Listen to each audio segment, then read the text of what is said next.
Okay, get out your map 7, and you can orient yourself here quite easily. Orient it so that the Confederates, they're on that bridge.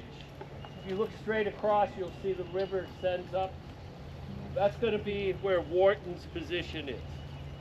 If you look off there, you see the word Thoburn on your map, and then Island Ford. This is pretty much Island Ford right here, going out to the southern point of that island. It'll be to your right front. You'll see that there's a small stream of the river that goes on the other side of these two islands. This island doesn't have a name, so perhaps we'll call it Thoburn Island going forward. The second larger island is Parker's Island, named after Judge Parker's family here. So Thoburn's going to put in command here a hard-bitten, experienced officer, Colonel George Duncan Wells. He had the 34th Massachusetts, spent most of the war prior to 1864 in garrisoning the defenses of Washington, Harper's Ferry. This guy, he was a powerhouse attorney from Boston, Massachusetts. He named his horse Boston Bar, in honor of his legal profession, and he took his assignments seriously, and he studied military actions. And he turned the 34th Massachusetts into a crack, well-disciplined outfit. Every battlefield that it's on, from Newmarket through Battle of Cedar Creek, where the survivors will be hit by that surprise attack in the morning, Wells's men were front and center, doing their duty, taking heavy casualties. Many of you might remember them. They played a key role in saving the Union attack at the Battle of Piedmont when Jones attempted to bring reserves forward there. Well, Wells, on July 18th of 1864, he is going to cross a river here. He'd had a bad experience exactly 3 years before that as a major in the 1st Massachusetts Infantry, crossing a little stream called Bull Run at the Battle of Blackburn's Ford in 1861, 3 days earlier. So we didn't write it down, but you know, it wouldn't have been a good memory if he had thought about it. But he's going to lead his men with a couple of companies of Massachusetts men, followed by the 5th New York Heavy Artillery, which are 4 companies. As is custom at this point in the war, they're not getting to stay in the forts under Grant. They're out there shouldering muskets and serving as infantrymen. They are going to cross the ford, and here there's about 175 Virginians that Gordon has deployed along the river. They'll capture a captain and about a dozen of them right here at the crossing, and Wells' men will secure a lodgment on the western bank of the Shenandoah River here. So Thoburn's men start filing across here. Now remember, their initial assignment is going to be to make a left-hand turn and start headed back toward the Castleman's Ferry Ford area and hit Gordon in his flank. Well, they already see they've got some resistance, and Thoburn learns from the prisoners right away that Jubal Early's entire army is in striking distance of Thoburn's position here. So he's going to position his army not right at the riverbank, but you can't really see it from here because this is really, his left flank is right across from us. The Confederate troops aren't initially in position as they're showing on the maps here. There's, aside from the men along the riverbank, the pickets, there weren't any other Confederate units over there, but he learns that they are nearby. And so he's going to deploy troops, and he will initially deploy his men first on a small series of knolls going across that field, and then he will send skirmishers out to a larger hill in the distance. The tree line that you can kind of make out through the trees. So one of the good things about being here now is that you're going to have the ability to see some of the terrain on the other side of the river that unless you're over there and walking it, you don't ordinarily get to see. But if we were here on July this summer, that's pretty well walled off by all the vegetation in front of you. So as he deploys his troops, he puts the dismounted cavalry, Thoburn's got them on the far right flank. Probably, why? My only theory is that when he's going across, he wanted them to be farthest away. When they went to get Gordon, they were going to be the last troops probably, so they were at the end of the line. But that's quickly going to change, because as Union skirmishers fan out across the high ground towards the Cool Spring, where it says Cool Spring there, right around there, is where the Cool Spring house is at. It's part of the Abbey and Retreat complex today.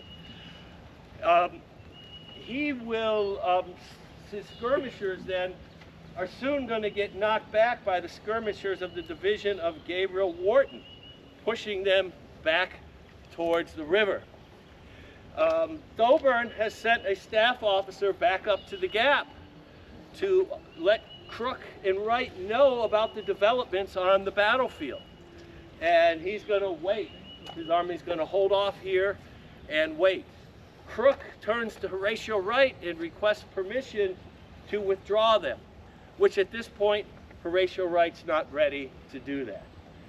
So it said that then Wright would say, I'll send a division down to reinforce you. Now, this is important because it took about an hour and a half or 2 hours for Thoburn's men, by the time they entered the defile they marched through, to get down here to this location where we're at right now. So Rickett's division of the 6th Corps is back up in the gap.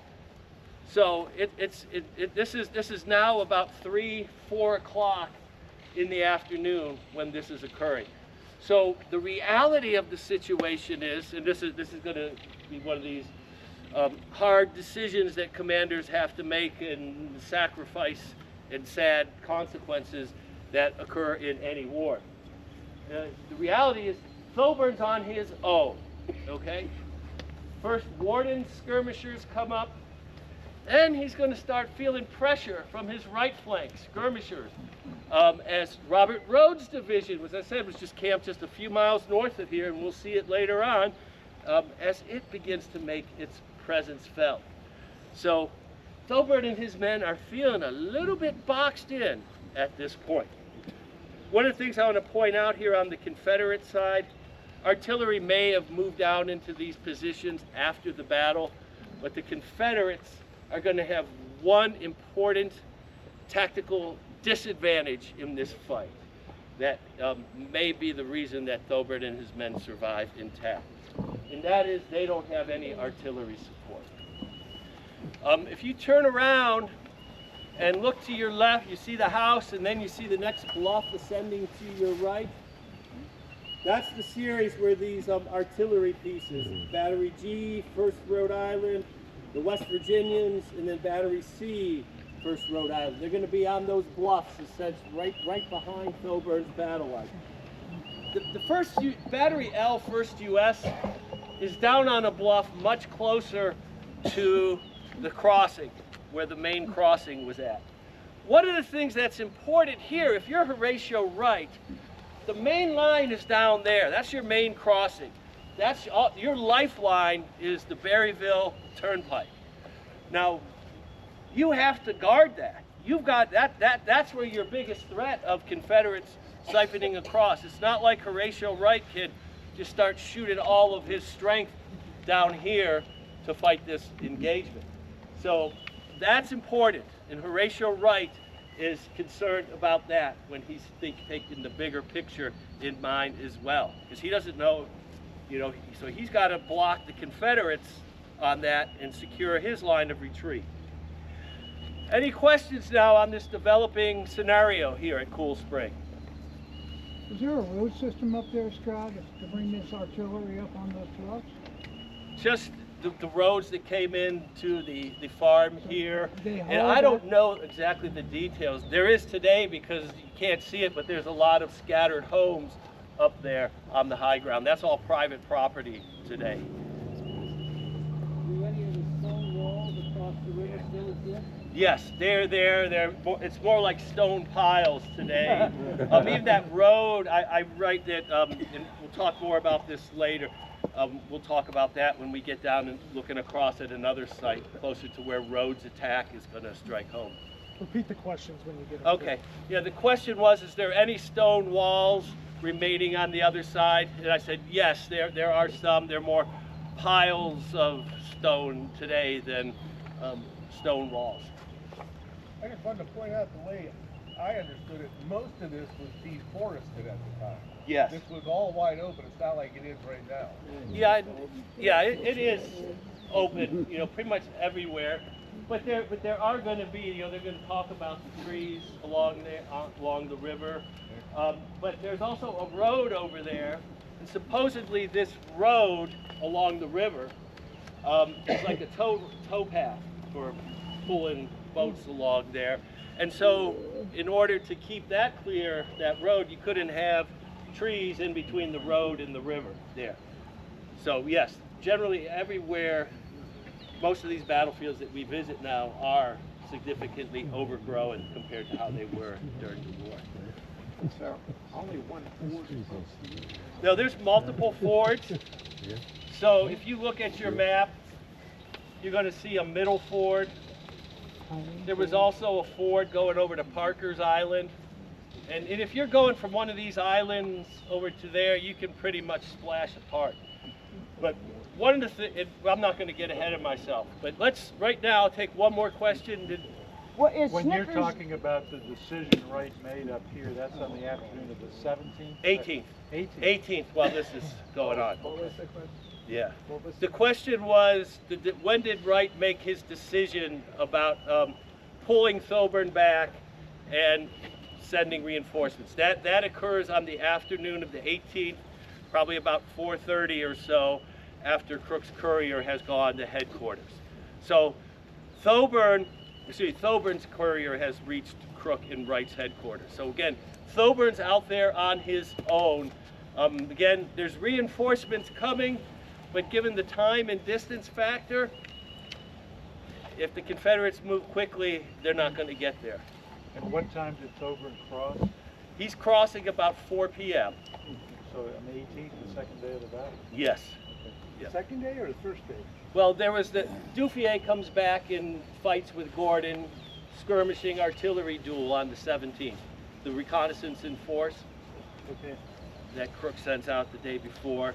And then the rest of the army, Wright joins and they move forward, remember, at 4 a.m. on the morning of the 18th and arrive at the Gap at about 9 in the morning. At least the vanguard does under George Crook. How come there no cannon here? Artillery? Well, we'll talk about that later, yeah. So Is Snickers Gap that way or that way? Snickers Gap is about this way. Okay, because The this road- kind of looks like it would be a gap, but it's not. Yeah, Okay. there's several gaps in these ridges and But things they- that you'll they see, use but the Snickers. main gap where the road went through, the question's on the location of Snickers Gap. If you keep going, when we crossed the bridge and we made the left turn to come back to this battlefield, you keep going straight up Route 7, that's Snickers Gap.